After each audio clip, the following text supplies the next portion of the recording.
Ma'asechet Baba Kama Daf Chaf Bet. The Mishnah mentioned the case where my dog goes and sees someone as baking some pita on some coals and says, "That looks delicious." And my dog, takes the pita with a coal attached to it at the bottom, and then goes over to your field and not only eats the pita but also drops the coal on your grain, and fire spreads and burns the entire grain field.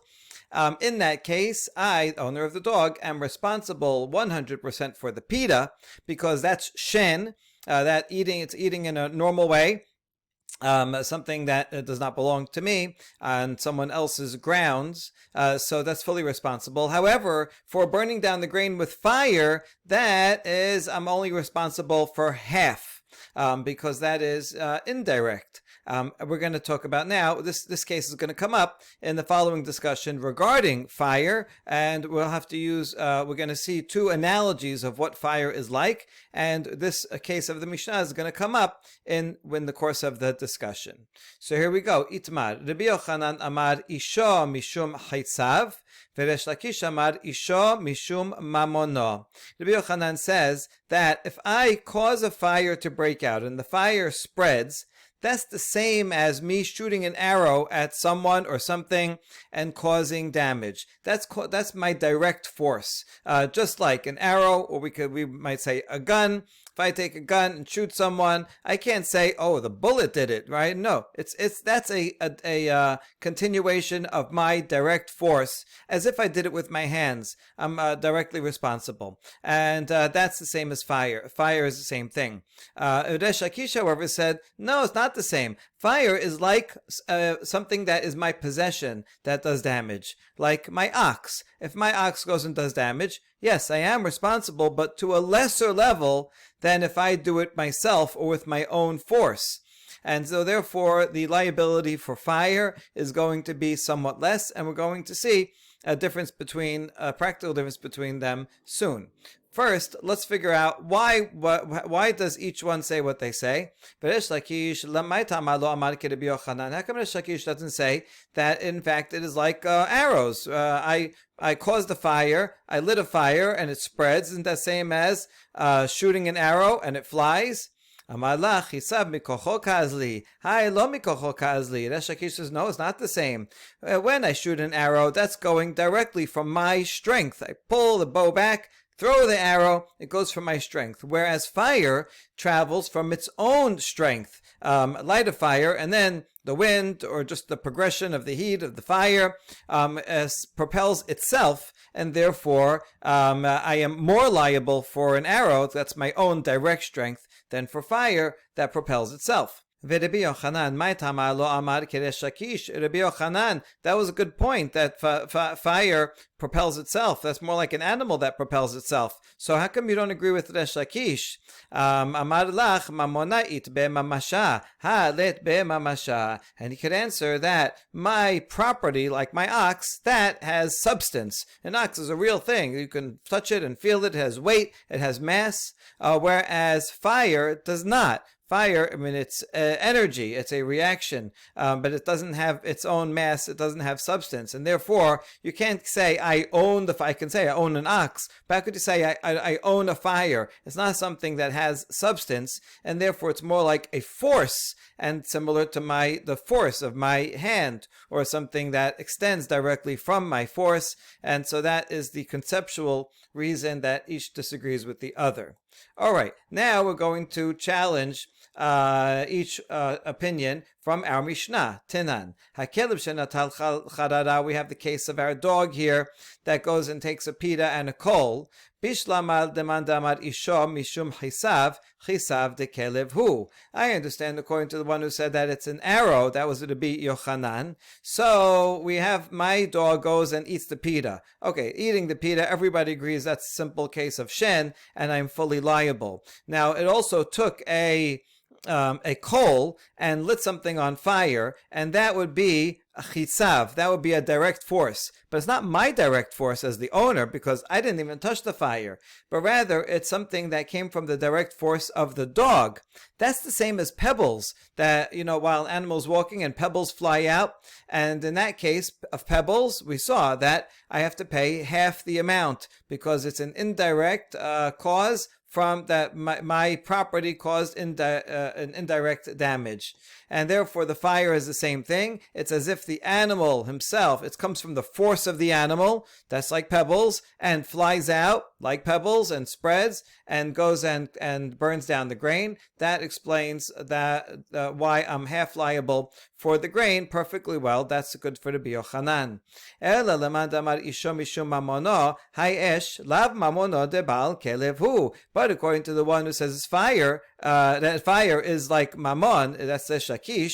So this fire, it does not belong to me. I am not responsible. The dog went and took someone else's pita, I have to pay them, and someone else's coal. So that's someone else's coal. That's not someone else's fire, not my fire. So it's my property that did damage with someone else's property. That's not my problem. Right? That's I'm not responsible for that person's fire. This is property of property, and therefore not mine, and I do not have to pay for it. This is like someone else's pit, right? That that the owner of the pit is responsible. The owner of the fire is responsible, not me.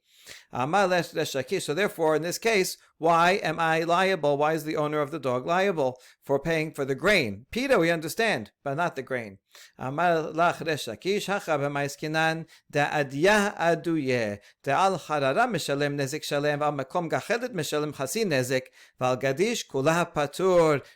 says, you're right, for the grain I'm really going to be not liable. Now, how to explain the Mishnah? Well, as follows. We're talking about a case where the dog threw the coal, and so for the pita bread, he's liable fully. That is a simple case. Now, the coal lands on a certain spot and is going to cause damage on that spot.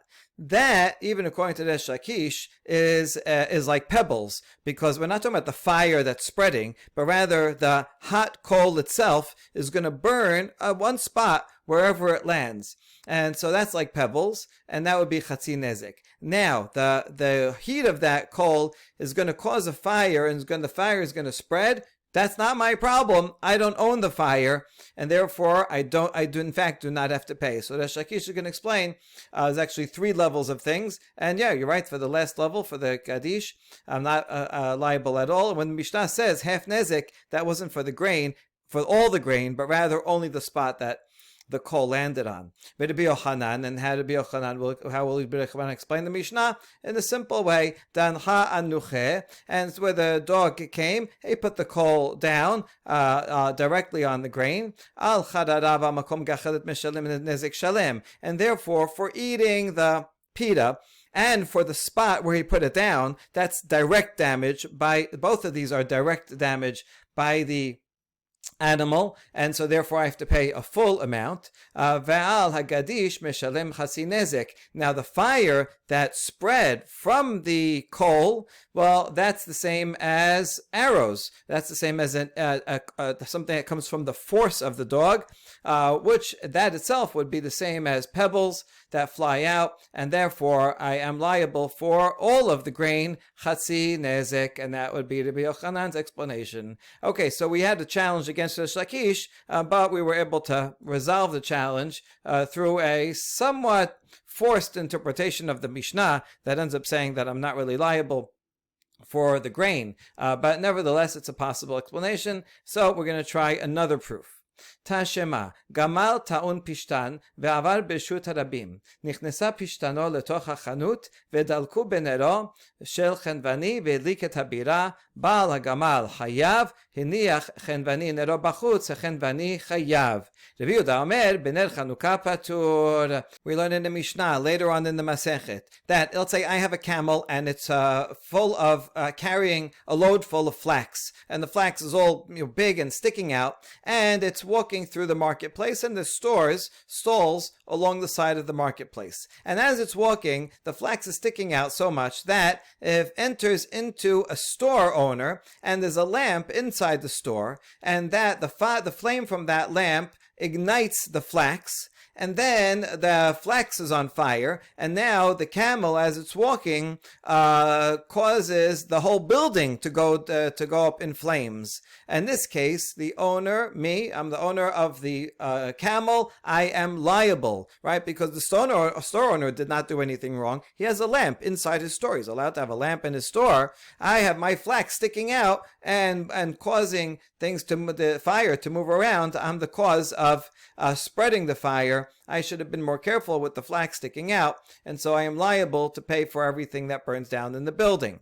However, if the store owner left his lamp outside of the store, that's like in the middle of the street, or even on the side of the street, then he's responsible. He should not have done that. He should have known that this is there are animals passing by, and I can't be careful of a lamp that's out in the street. I'm allowed to have an animal walking through the public domain with flax, and I can't be that careful with a flame that's in the street. So in that case, the store owner should have been more careful and should not have put his lamp outside of his store in the street, and therefore the store owner is responsible. Rabbi Yehuda there says, however, if it's Chanukah, where it's customary that everybody puts their ner Chanukah, here it just says ner Chanukah. Sounds like maybe this is just one. He's not doing Bet Hillel and Bet Shammai, but the simple mitzvah, the basic mitzvah of one candle. He has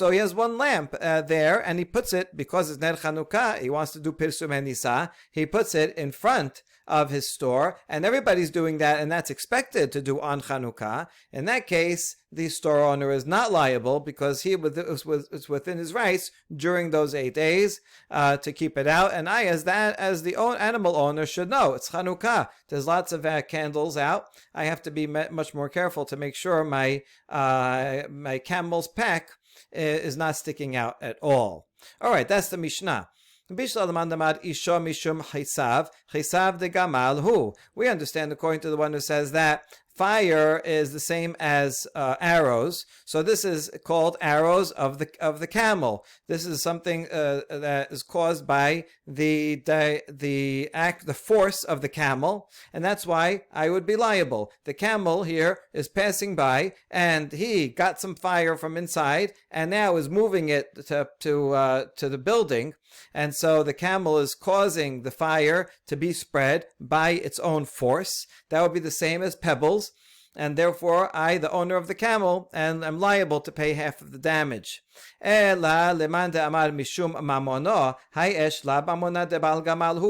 if we say like Resh Lakish, that fire is equal to my property, like an ox, so in this case, the fire does not belong to me, does not belong to the owner of the camel. It's your fire, the store owner. So my animal just got some of your fire and moved it around, but it's still your fire, not mine. I am only liable for fire if I light something directly. Then that's the same as my animal causing damage. If I light something directly, that's my fire, then I am liable. But I'm not responsible for your ox that does damage, and so I'm also not responsible if my ox has a hand in moving your fire. It's still your fire, and therefore I should not be liable, not even in a case where the fire was inside. Resh Lakish says we're talking about a case not where the fire spread. It's not that my animal caused the fire to be lit, and then lit one spot on the building, and then it spread across the whole building. In that case, since the fire went on its own and spread, and it's your fire, that's like mammon, not my problem, because it's not my mammon.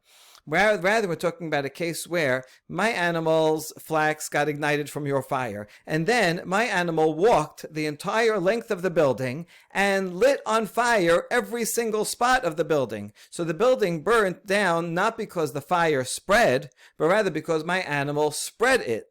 So in other words, my animal is liable for anything that it does directly. So anything that my animal or its pack, its flax that it's carrying, anything that it touches directly, that would be like, my animal goring. It causes damage through its direct force from its horn.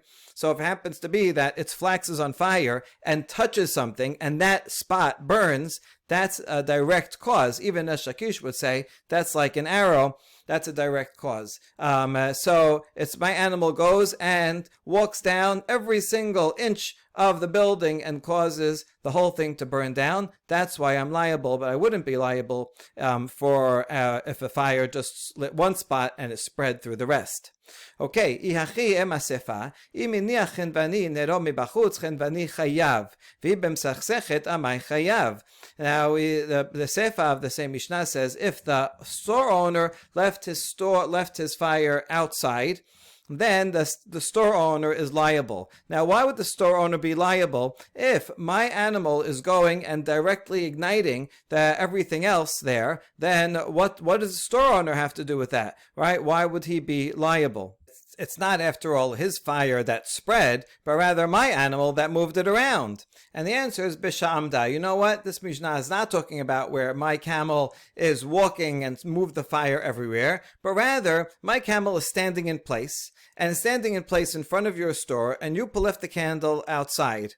And then that candle lit the flax, and now the flax lit on fire the entire bundle over the whole animal, which is large. And now as it's standing in place, the fire then burned directly from my camel, burnt down the entire building. And so that's the case where if you left your lamp outside, you are liable because it's your fire, right? It happens to be that my animal, by standing there, spread the fire, but not because it was walking, right? So this is really directly your fault. You put your lamp in a precarious spot where it's your fault that now it's spread to the building, and that's why the owner of the store, is responsible.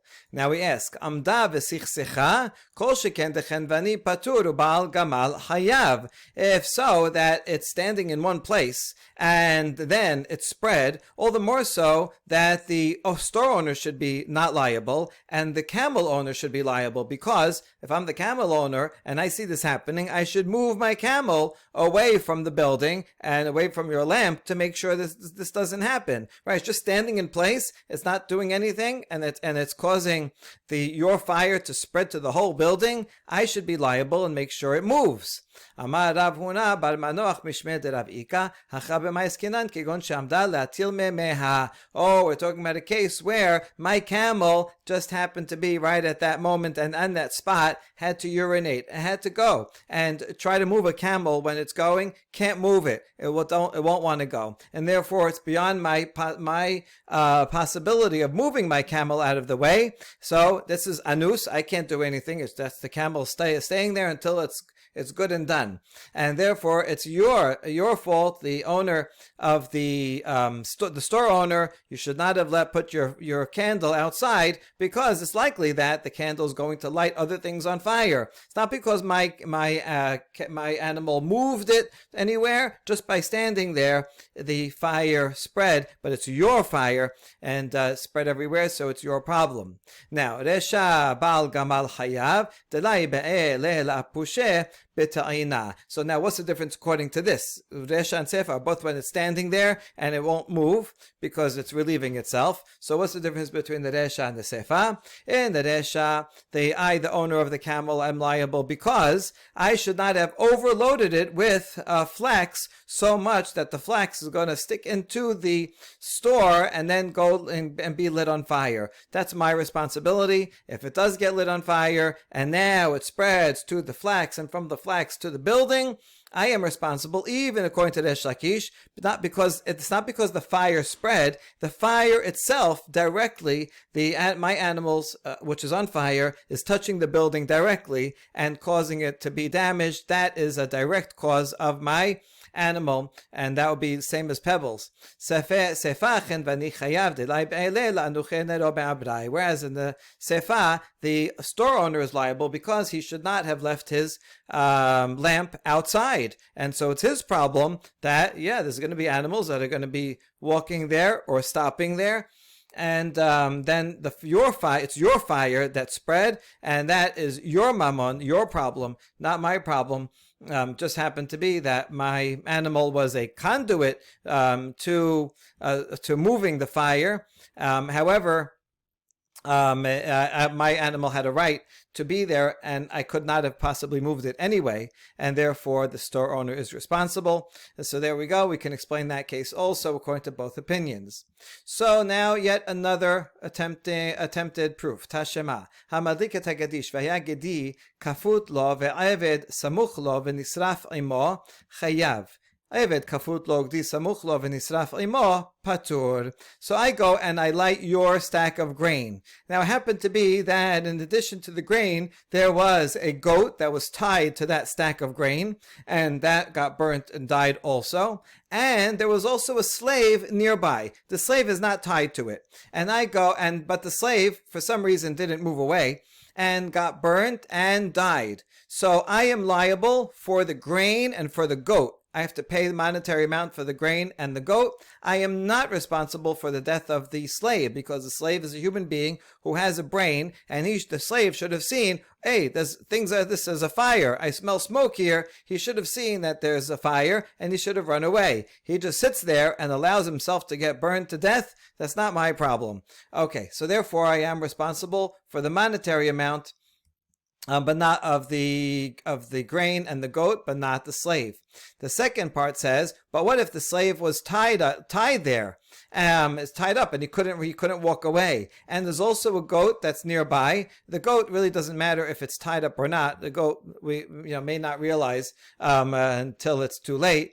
And all three of them get totally destroyed. The grain and it gets destroyed, and the goat and the slave die. In that case, I do not have to pay for the grain and the goat, because I am liable for murder for killing the slave. The slave was tied up, and I went and caused a fire, and it wasn't able to run away. I get capital punishment. And we have a rule, kim le midrabamine. If someone does one action which causes him to be liable to death penalty and monetary payment, we only give him the more severe punishment, which is a death penalty, and, well, that's bad enough. And I don't have to pay the monetary amount. Okay, so that's a Mishnah. Later on, we understand. Bishlama lemanda amar isho mishum hisav mishum hachi patur. If we say that, according to like Rabbi Yochanan, that fire is the same as arrows. So now this is my direct causation. I caused this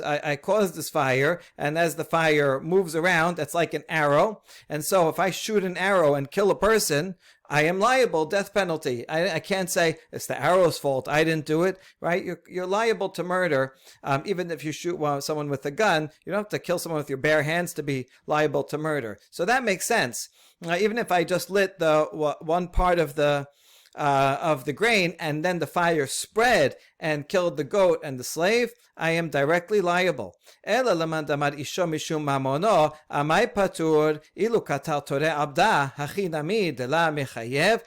to Resh Lakish, who says that fire is like my ox that I own, so then why do I not have to pay for the grain and the goat? I should have to pay for it, and I should not be liable to capital punishment, because think of the fire as if it were an ox. If my ox went and killed a slave, what's the punishment? I have to pay 30 coins. That's in the Torah. Not death penalty, because my ox did it. I didn't do it directly, and therefore, in this case, since it's like as if my ox went and killed a person and caused other damage, I would have to pay 30 shekel and plus the other damage. So here also, I lit something on fire. Now the fire spread. That spreading fires, I'm only liable the same as an ox. So I should have to pay a monetary amount and therefore pay for the slave and for the grain and for the goat. But I should be liable in this case. Why would you say patur?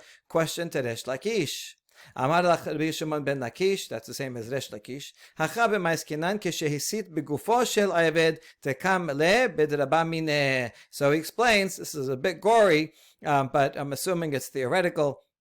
We're talking about a case where the perpetrator lit the slave on fire directly. He tied him up and then lit him on fire. And therefore, even the Resh Lakish agrees that if you apply fire directly to something, that is certainly your direct action. You can't. That's not because of the spread of the fire. That's direct causation, and therefore, of course, you would be liable as to capital punishment for murder for doing that, and that's the case. And then the fire went and spread and killed the goat and burnt the grain, and so therefore, since I'm getting capital punishment, I do not have to pay for the grain. So again, that's Shakish. It's a bit of a forced explanation to assume that, but that's how he could get around explaining the Mishnah.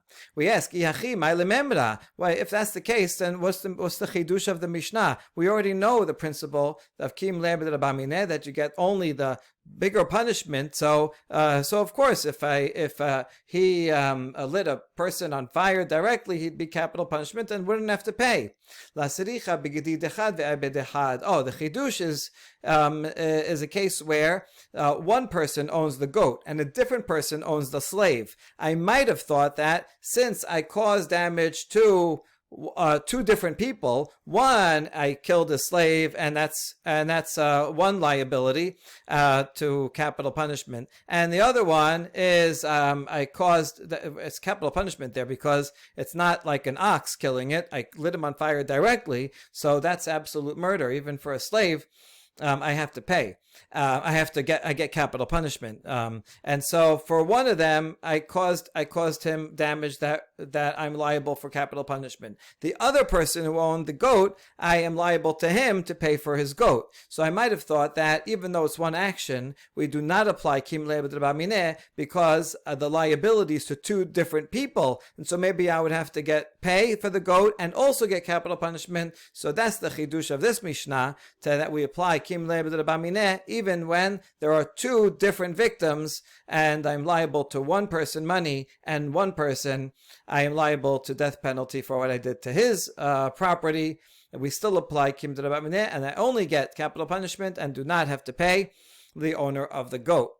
Okay, and final attempt to resolve this for today. Tashema sholechet be'ira b'yed haresh shoteh ve'katan patur midinei adam ve'chayav b'dinei shamayim. I have a fire, and I give the fire to a deaf mute, someone not mentally competent, or a minor, and then that so here I say give it to him, and then they are irresponsible. Well, they're not responsible people, and the fire then goes and causes damage. I am not liable in the hands of a court. I am liable in heavenly court. I am responsible, but when I go to human court, that's what we're focusing on now.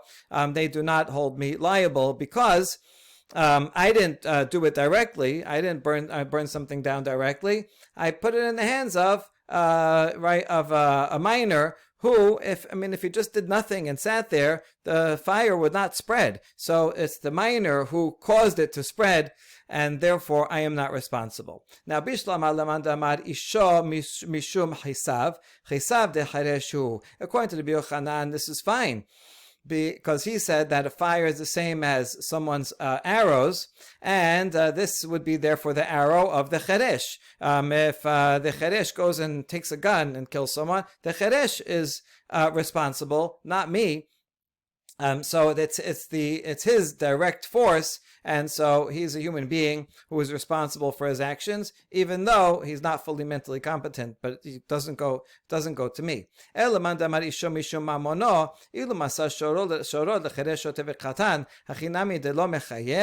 if you say that fire is the same as money, like an ox, if I gave my ox to a minor or a deaf mute or someone mentally incompetent to watch, and they're not competent to watch my ox, would you say I'm not liable? A few dapim ago, we saw a distinction between an ox and a fire regarding giving it to a minor, whereas an ox is gonna go and cause damage if it's not watched, but a fire is not going to do anything if it's just sitting there safely as I left it, and therefore the cheresh has to go and actively do something to spread the fire by moving it to some other place. And so that's the minor's fault, whereas the bull, if it just does nothing, is going to cause damage by itself. So we understand that distinction, but now this is a problem for Resh Lakish, because, as we said, according to Rabbi Yochanan, if fire is the same as its own force, so then the cheresh, his own force, he went and punched something. I'm not responsible if a minor goes and does damage directly, but if it's if the fire is the same as my ox, well, if my ox is, I entrust it with a minor, I'm responsible. Therefore, fire, I should also be responsible.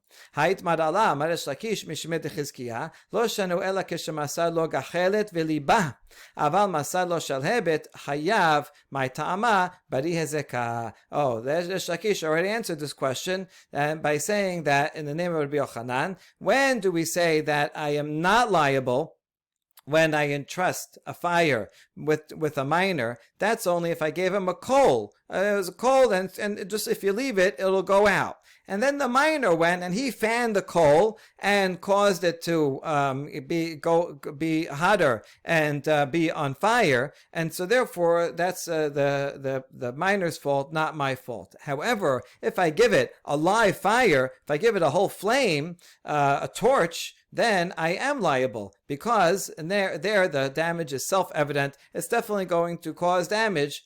And so you see that, in fact, a fire does have the same law as a fire that's a whole flame, in fact, does have the same law as an ox when it's a fire. And this, don't ask me a question from this Mishnah, because that was only talking about a glowing coal, but that it would have gone out on its own. So therefore, that's not my fault. That's relatively a safe thing. By itself, it was not going to cause fire, but and so that's fine. But a coal that's actually on fire, a flame, that is the same as an ox, and I am liable if the minor that I entrust it with goes and ends up having it cause damage. But Rabbi Yochanan Amar, afilu shalhevet patur. Rabbi Yochanan disagrees and says, even if it's a flame, I am not liable.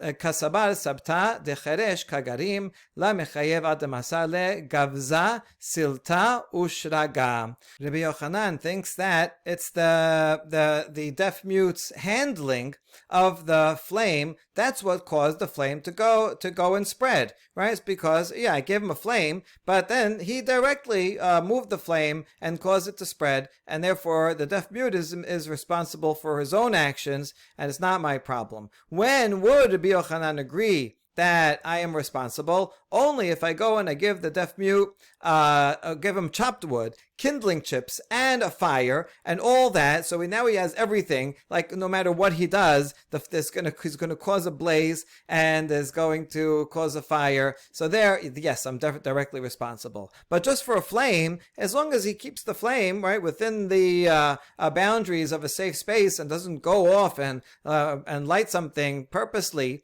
or mindlessly, as long as it doesn't do that, the fire would be safe. So if I really give him everything that he would possibly need to cause a fire very, very easily, then I'm directly responsible. But otherwise, a fire is his direct arrow. It's the cause of the deaf mute himself, and therefore, just like a deaf mute takes some dangerous item and starts weapon and starts causing damage, it's their fault, not my problem, because it's their direct action.